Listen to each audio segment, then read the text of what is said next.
जब हम गलत चीजों की संगति करते हैं, जब हम गलत चीजों के साथ मनन करते हैं, जब गलत चीजों के साथ हम अपना उठना बैठना करते हैं, तो आपका जीवन प्रभावित हो जाएगा जिसके साथ आप बैठ रहे हैं। हाँ, और ये संगति, फेलोशिप, अंग्रेजी में बोलते हैं फेलोशिप, आपकी संगति किस व्यक्ति के साथ है, आपकी संगति किस मनुष्य के साथ है, आपका रहना उठना बैठना किसके साथ है, ये माने रखता है। आपको पता होना चाहिए कि लाजर मरने के पहले वो यीशु के साथ बैठता था। कहिए आमीन। लाजर मरने के पहले वो यीशु के साथ उसकी दोस्ती थी, वो यीशु के साथ बैठता था, यीशु के साथ वो समय व्यतीत करता था, यीशु की संगति में बैठता था। और देखो ध्यान से, इसका एक बड़ा प्रभाव ये देखने को मिला कि जब वो यीशु के साथ बैठता था, ध्यान से सुने, वो सही चीजों के साथ बैठता था।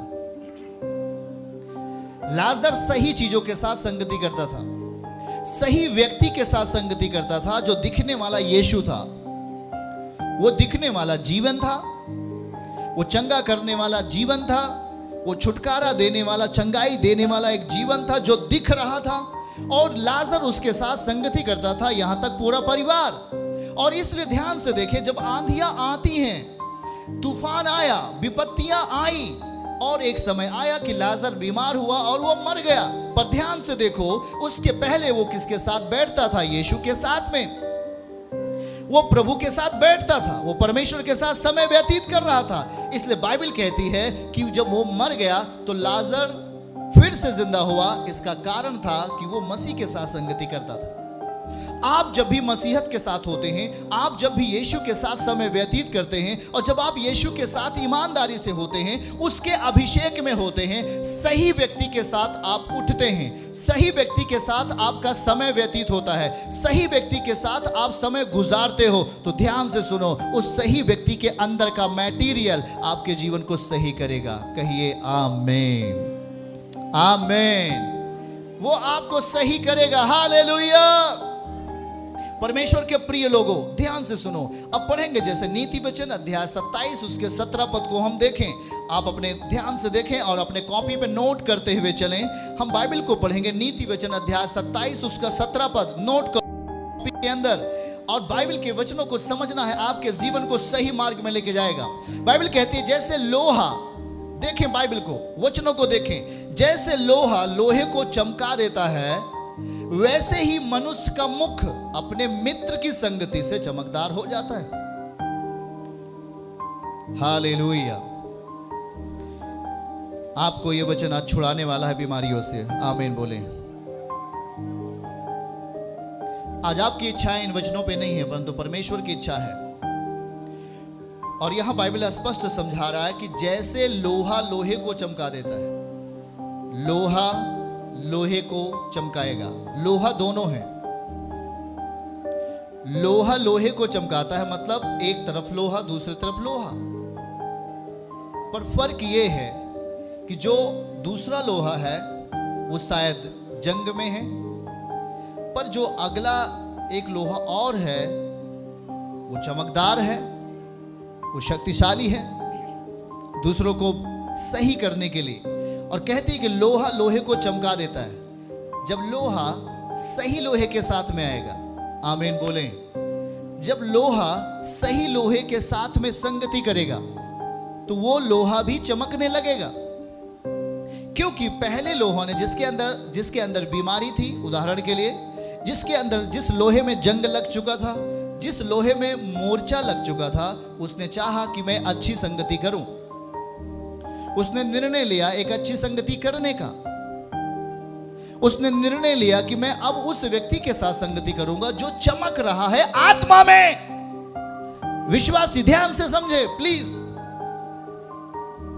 स्पष्ट कहता है लोहा लोहे को चमका देता है। लोहा लोहे को चमका देता है, मतलब उस लोहे ने अपने आप को तैयार किया उस लोहे के पास जाने के लिए जो चमक रहा था। उदाहरण के लिए आप अपने जीवन का भाग, आप शायद आप एक मनुष्य हैं।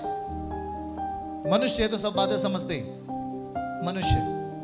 चलो, आप कमजोरी की दशा में हैं, आप बीमारी की दशा में हैं, या आप अज्ञानता के दशा में हैं। आपको कुछ भी मालूम नहीं है वचन के बारे में, आपने वचन नहीं सीखा, आपने वचन नहीं पढ़ा, आपने कभी वचन की तैयारी नहीं की और आप पहली बार विश्वास करते हो या आप पहली बार मसीह के क्षेत्र में आए हो, आपको कुछ भी मालूम नहीं है कि हमें इन वचनों के साथ कैसे जीना है। शायद आप संसार के साथ आप रहे हो और गंदगियों के साथ आपका समय व्यतीत हुआ है, बुरे लोगों के साथ आपने बैठकर समय व्यतीत किया है और अपने जीवन में बुराइयों का भाग प्राप्त किया है, रोया है, पीटा है और लाचार हो गया है, लाचार की स्थिति में चला गया है। पर आपको कभी यह समझ में नहीं आया कि मैं क्यों लाचार हो रहा हूं।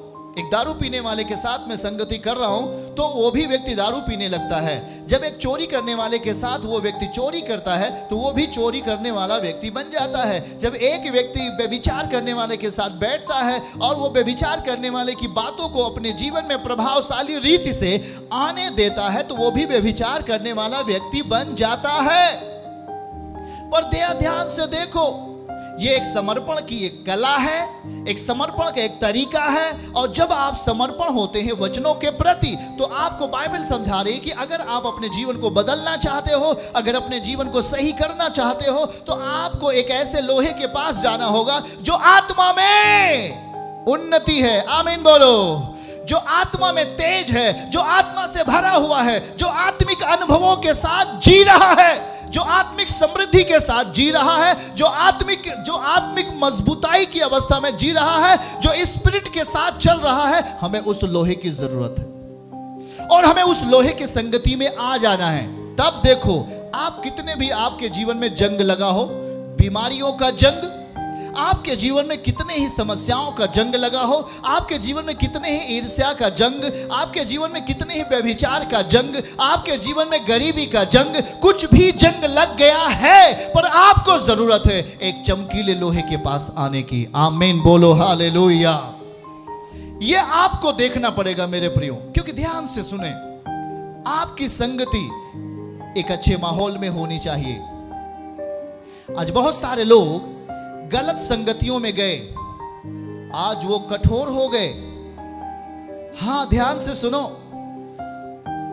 क्या आप हमारी बात को सुन पा रहे हैं? बहुत लोगों ने गलत चीजों के साथ संगति किया। शायद हम जिसके पास सीखने के लिए गए थे, शायद हम जिसके द्वारा सीख रहे थे, वो वचनों को विपरीत दशाओं में बोल रहा था, वो वचनों को सही नहीं बोल रहा था। या हम जिसके पास गए उसके जीवन में कोई आत्मिक अनुभव बोल सकते, या उसको स्पिरिचुअली नॉलेज, परमेश्वर का जो ज्ञान है उसके जीवन में नहीं था, और हमने कहा कि मैं उसके साथ संगति करूंगा। और आपने जब ये निर्णय लिया उसके साथ संगति करने के लिए, वो जिसके साथ आपने संगति करना चाहा वो अभी भी जंग है, वो अभी भी उसके जीवन में जंग लगा हुआ है, वो अभी भी बुरी परिस्थितियों का शिकार है, अभी भी वो गलत मानसिकताओं का शिकार है, अभी भी वो गलत सोच का शिकार है, अभी भी वो घमंड का शिकार है, अभी भी वो ईर्ष्या का शिकार है। और हमने कहा कि मैं उसके साथ संगति करूंगा। आपने गलत निर्णय ले लिया, और यही गलत निर्णय आपको उद्धार से रोकता है, यही गलत निर्णय आपको चंगाई से रोकता है। और एक दिन आप जब वो एक सफल व्यक्ति आपको देखता है तो बहुत रोता है, क्योंकि आपने सही निर्णय नहीं लिया। लोहा लोहे को चमकाता है। फिर से लाओ इस वचन को दिखाओ, लोहा को चमकाता है। मैं एक बात को बोल रहा हूं कि लाजर के यहां मृत्यु आई, लाजर के घर में, लाजर के पास मृत्यु आ गई थी। पर ध्यान से सुनो, वो संगति कर रहा था यीशु के साथ में, मरियम संगति कर रही थी यीशु के साथ में। इस कारण से उसका मरा हुआ भाई भी जिंदा हो गया। आमीन। मतलब आपकी बीमारियां आप में हैं, आपके अंदर समस्याएं हैं, पर यदि आप सही लोगों के साथ में आप संगति करते हैं, जब आप सच्चे और जब आप एक बलिदानी व्यक्ति के साथ आप जब आप उसकी सेवकाई में होते हैं, या कहें उसके साथ संगति करते हैं, वो आपके जीवन को उन्नति में लेके जाएगा। आमीन बोलें।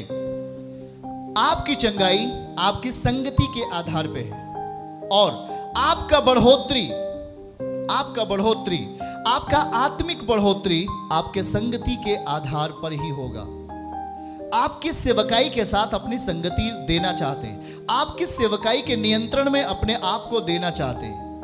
या किस स्पिरिचुअली पिता के नियंत्रण में अपने आप को देना चाहते हैं। और जब आप जिस आत्मिक पिता के अपने जीवनों को नियंत्रित करते हैं, उसके हाथों में, और अपने आप को लीडिंग में ले जाते हैं, उसके अगुवाई में उसके आप जाते हैं, तो आओ सही निर्णय आपके जीवन के लिए उज्जवल बना देता है। आमीन बोले हालेलुया। देखिए, जैसा लोहा लोहे को चमकाता है, वाकई लोहा लोहे को चमकाएगा। लोहा लोहे को चमका सकता है, लोहा लोहे को काट भी देता है। आपने सुना है लोहा लोहे को काटता है। हाँ, देखिए, लोहा लोहे को चमकाएगा, पर जब अगला लोहा अपने आप को, जो जंग लगा हुआ है, जो मुश्किलात में है, या जिसके अंदर बीमारियां आ गई हैं, समस्याएं आ गई हैं, उसे एक अच्छे लोहे की तलाश हो। ध्यान से सुने, उसे एक अच्छा लोहे की जरूरत है। एक ऐसा लोहा जिसमें किसी तरीके का जंग ना हो, एक ऐसा लोहा, मतलब एक ऐसा व्यक्ति जो पवित्रताई के साथ जीवन जीता हो, एक ऐसा व्यक्ति जो विश्वास के वचनों को आधार पर बगैर किसी बैर के, बगैर किसी ईर्ष्या के अपने जीवन को जीता हो। वो एक ऐसा लोहा है जो उस जंग लगे हुए लोहे को सही कर सकता है, जो उस समस्याओं को, जो उन समस्याओं को दूर कर सकता है। जैसे कि मसीह, ये पूरी दुनिया एक जंग में चली गई थी। जंग मतलब जंग लग चुका था आत्मिक रीति से। लोग पापी बन गए थे आत्मा में, उनका शरीर भी पापी हो चुका था। वो किसी रीति से उस पिता के समीप नहीं जा सकते थे, उस पिता के शक्ति को नहीं देख पा रहे थे, और उनकी आंखें बंद हो गई थी, उनकी आंखें बंद हो गई थी। पाप की दशाएं, गलत संगतियां उनकी आंखों को बंद कर दिया था। सुने ध्यान से, हम प्रार्थनाएं बहुत कराते हैं, हमारी प्रार्थनाएं करो, हमारी प्रार्थनाएं करो, हमारी प्रार्थनाएं करो, मैं इस बीमारी में हूं, मैं इस बीमारी में हूं। पर कभी आपने जाना कि ये बीमारियां क्यों आई, ये समस्याएं क्यों हमें नहीं जा रही छोड़कर, या हमें बार बार दुष्ट आत्मा क्यों सता रहा है?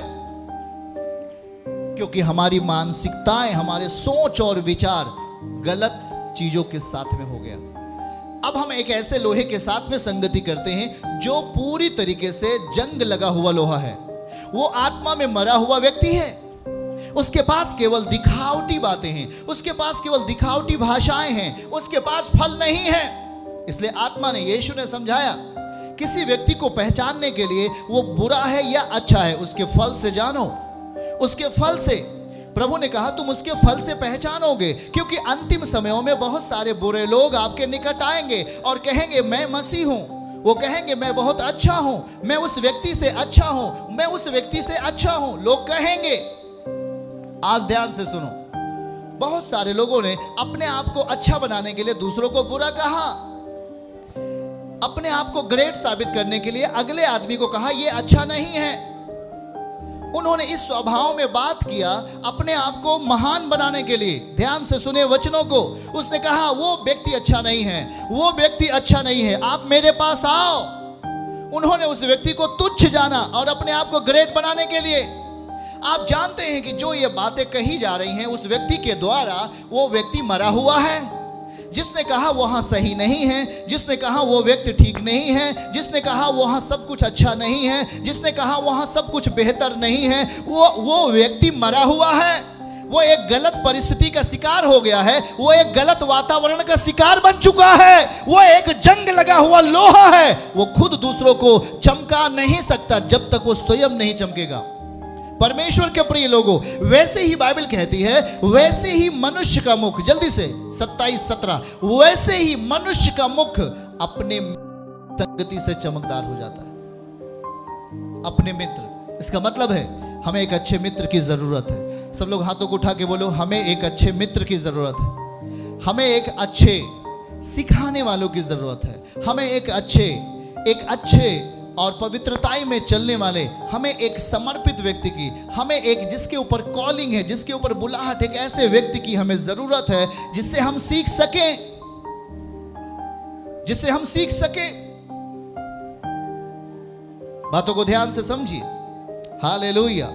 बातों को देखिए, जैसे लोहा लोहे को चमका देता है, वैसे मनुष्य का मुख अपने मित्र की संगति से, बोलिए अपने मित्र की संगति से चमकदार हो जाता है। आप चाहते हो अपने जीवन में चमकदार होना, आप अपने भविष्य को चमकदार करना चाहते हो, आप अपनी परिस्थितियों को चमकदार करना चाहते हो, आप अपने जीवनों को चमकदार बनाना चाहते हो, पर देखो क्या आप किस संगति में हो, किस व्यक्ति के साथ में हो, किस व्यक्ति के साथ आप अपना टाइम दे रहे हो, किस व्यक्ति को आप अपना गुरु मान लियो, या गुरु नहीं बोले उसको अगुआ बोले, किस व्यक्ति को आपने अपने अगुआ मान लिया, किस व्यक्ति को आपने अपना नेतृत्व मान लिया कि वो हमारा नेतृत्व करे, वो हमारा लीडरशिप करे, अगुवाई करे। ध्यान से बातों को समझो। अगर हमने गलत निर्णय को लिया तो आपके जीवन के लिए एक समस्या है। देखिए, हम एक बात को आपको सिखाना चाह रहे हैं। हाँ, पहला राजा अध्याय 12 और उसके 6 और 7 पद को पढ़ें। देखिए, अगर हम पहले राजा का अध्याय 12 और 6 और 7 पद को पढ़ते हैं तो वहां एक ऐसे महत्वपूर्ण के बातों के बारे में हम चर्चा पाते हैं। आप देखिए कि सुलेमान का राज्य गया। पहला उसका दरबारी के हाथ में गया यारोबाम, दूसरा उसका बेटा रहूबियाम के हाथ में गया राज्य। पर ध्यान से देखें, दोनों दो तरीके से हैं। अब हम आपको एक बात समझाना चाहते हैं। 6ठा वचन हम जल्दी से आपको पढ़ना चाहते हैं, ध्यान से सुने। तब राजा रहूबियाम, ये रहूबियाम सुलेमान का बेटा है, रहूबियाम ने उन बूढ़ों से जो उसके पिता सुलेमान के जीवन भर उसके सामने उपस्थित रहा करते थे, उपस्थित का मतलब वो संगति करते थे सुलेमान के साथ में, वो बुजुर्ग लोग, वो अनुभवी लोग जो सुलेमान के साथ संगति करते थे, सम्मति ली कि इस प्रजा को कैसे उत्तर देना उचित है और इसमें तुम क्या सम्मति देते हो। ठीक है, नेक्स्ट 7वां पद को देखो। और उन्होंने उसको यह उत्तर दिया, मतलब जो सुलेमान के साथ में बैठने वाले लोग थे, सीनियर लोग थे, जो बुद्धिमान लोग थे, जो सुलेमान के साथ में संगति करते थे, जो सुलेमान की बातों को सुनते थे, जो सुलेमान के साथ समय व्यतीत करते थे, वो सुलेमान के जैसे बुद्धिमान थे, अनुभवी थे, वो उसके स्वभाव में थे। आमीन। ध्यान से सुनना। सुलेमान का मतलब क्या होता है मैं बता देता हूं। शांति वाला व्यक्ति को कहा जाता है सुलेमान। तो सुलेमान का जो 40 बरस का राज्य था वहां पर बिल्कुल शांति ही शांति थी। आमीन। पर देखो, लास्ट के समय में जो चीजें हुआ वो हमारा विषय नहीं है, पर हमारा विषय संगति है। और हम यहां देख पा रहे हैं कि 7वें पद में यहां पर लिखा हुआ है कि जो रहूबियाम, जो सुलेमान का बेटा है, वो एक बार उन लोगों से राय लेता है जो सुलेमान के साथ संगति करने वाले लोग थे, और उन्होंने रहूबियाम को अच्छा राय दिया। देखिएगा भैया, बहुत ही इंपॉर्टेंट है, एक अच्छा राय दिया, क्योंकि वो सुलेमान के साथ संगति करते थे, मतलब एक अच्छे व्यक्ति के साथ संगति करते थे, एक ज्ञानी व्यक्ति के साथ संगति करते थे, एक आत्मा का अनुभवी व्यक्ति के साथ संगति करते थे। इसलिए उन लोगों ने राय दिया सुलेमान को, सुलेमान के बेटे को। पर देखो 7वां, उसके बाद पढ़ें 8वां पद पढ़ें। हाँ, पर रहूबियाम ने उस सम्मति को छोड़ दिया। देखो भाई, रहूबियाम जो सुलेमान का बेटा था, जो सुलेमान के साथ बैठने वाले लोग थे, जो अनुभवी लोग थे, उन लोगों की वो जो सम्मति थी सुलेमान का बेटा रहूबियाम ने छोड़ दिया। और बाइबल कहती है जो बूढ़ों ने उसको दी थी उन जवानों से सम्मति ली। और लिखा है कि रहूबियाम ने उन जवानों से सम्मति लिया जो उसके संग बड़े हुए थे और उसके सम्मुख उपस्थित रहा करते थे। रहूबियाम ने सुलेमान के साथ जो लोग बैठते थे, जो सुलेमान के साथ जो संगति करते थे, उसे हम एक अच्छी संगति कहते थे, उसे हम एक समझदार की संगति कहते थे। उसके साथ में जो लोग राय दिया रहूबियाम को, रहूबियाम ने उन चीजों को नहीं माना। पर रहूबियाम ने किन चीजों को माना? रहूबियाम ने अपने उम्र के, जिसके साथ वो पला था, बढ़ा था, नौजवान लोगों की सम्मति ली, जिसके साथ वो रहा करता था। तब देखिए क्या हुआ, आगे पढ़िए, फिर बाइबल को 9 पद को देखिएगा।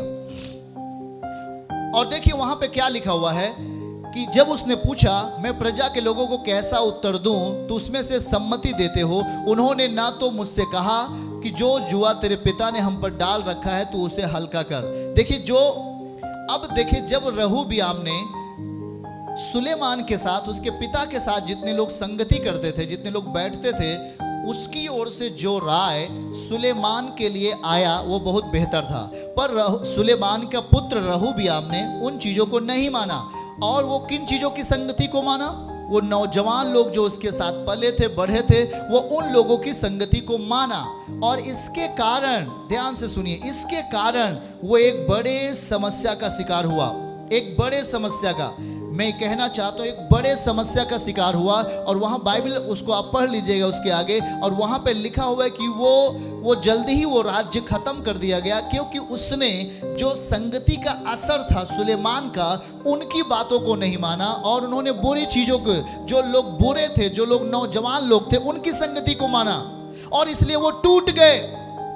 और इसी तरीके से हम आगे पढ़ेंगे, पहला राजा 13 अध्याय 21 पद में अगर हम देखें तो एक नबी के बारे में हम देखते हैं।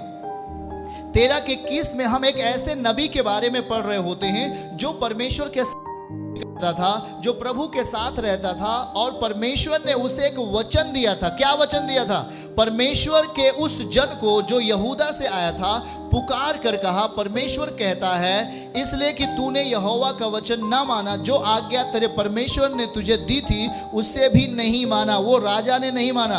अब क्या कहा था उसको थोड़ा सा एक बार हम पढ़ लेंगे, देखिएगा उसने क्या कहा था। सुनिए, पहला राजा 13 का 8 में उस नबी को परमेश्वर ने क्या कहा था। 13 का 8 पढ़िए जल्दी से हमारे साथ, जल्दी से। 13 का 8, परमेश्वर के जन ने राजा से कहा, चाहे तू मुझे अपना आधा घर भी दे तो भी तेरे घर ना चलूंगा, और इस स्थान में ना तो रोटी खाऊंगा ना पानी पीऊंगा। ठीक है। उसके बाद यहोवा के वचन के अनुसार, यहोवा के वचन के द्वारा मुझे ये आज्ञा मिली है, ना तो रोटी खाना ना पानी पीना, और ना उस मार्ग से लौटना जिससे तू जाएगा। ये वो व्यक्ति था जो परमेश्वर जिससे बात करता था, वो नबी था। अब देखो परमेश्वर ने इससे बात किया है कि देख, तू ना तो वापस आते समय, ना तो वहां पे जहां तू जा रहा है, ना वहां पे तू पानी पीना, ना ही तो खाना खाना, मतलब संगति वहां नहीं करना, वहां से सीधे वापस आना। उस नबी को परमेश्वर ने कहा था। पर जब वो नबी वापस आ रहा था तो उसने क्या किया?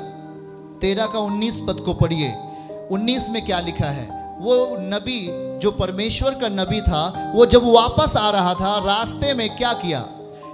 वह लिखा है कि वह उसके संग लौट गया। हम इस वचन को पूरा देखें। लिखा है वह उसके संग लौट गया। किसके संग? एक वहां का व्यक्ति था, वो अपने आप को नबी कह रहा था कि मैं नबी हूं, मेरी बात को मानो और मेरे साथ आ जाओ। और फिर वो उसके साथ लौट गया। वो नबी जो सच्चा नबी था, जो बातों को सुन रहा था, जो परमेश्वर की अगुवाई में चल रहा था, जो परमेश्वर की संगति में रहता था, उसने एक ऐसे नबी की बात मान ली जो झूठा नबी था। और देखो वहां पर लिखा है कि वह उसके संग लौट गया। पर देखो उसने क्या कहा 8 पद में, ना तो मैं यहां खाना खाऊंगा, ना तो मैं यहां पानी पीऊंगा, मतलब मैं यहां संगति नहीं करूंगा, मैं सीधे यहूदा को वापस ला जाऊंगा। पर बाइबल कहती है 19 पद में वो वहां गया और उस भविष्यवक्ता के साथ, जो सही भविष्यवक्ता नहीं था, वो रास्ते में मिला, मतलब अनजान संगति। अपने हाथों को उठा के बोलो, बोलो अनजान संगति।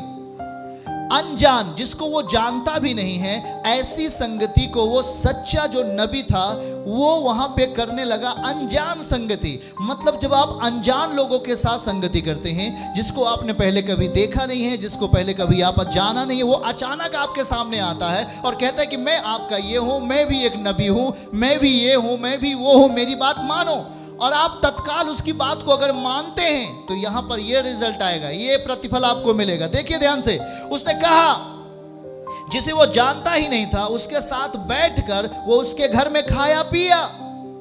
जो सच्चा नबी था वो झूठे नबी के बातों में आकर के उस व्यक्ति के साथ बैठकर खाने पीने लगा।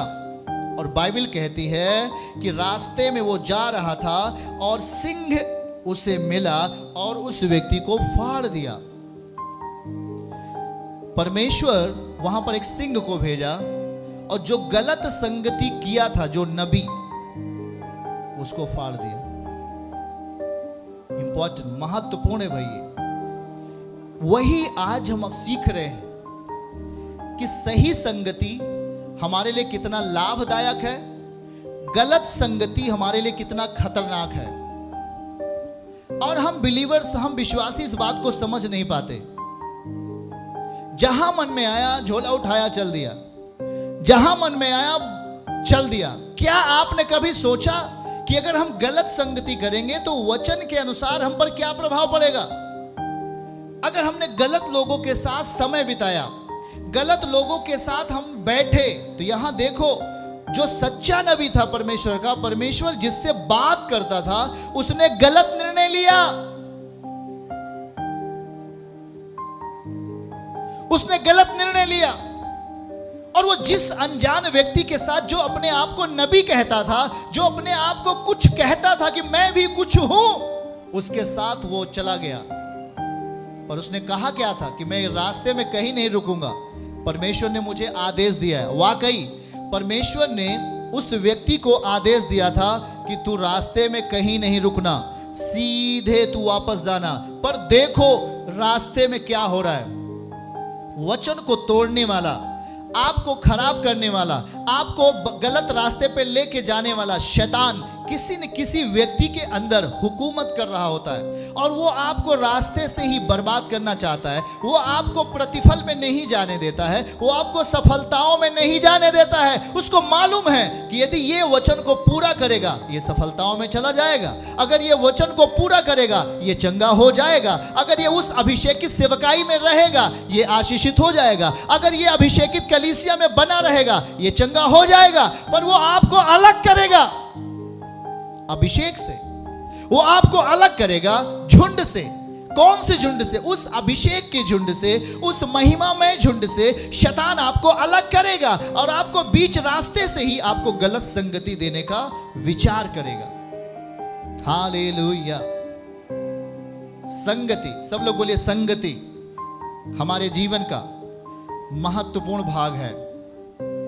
हम किसके साथ समय बिता रहे हैं, हम किसके साथ किस कलीसिया में संगति कर रहे हैं, ये आपके लिए बहुत बड़ी बात है। इस वचन के सुने जाने से परमेश्वर आपके जीवन को बहुतायत में आशीष दे।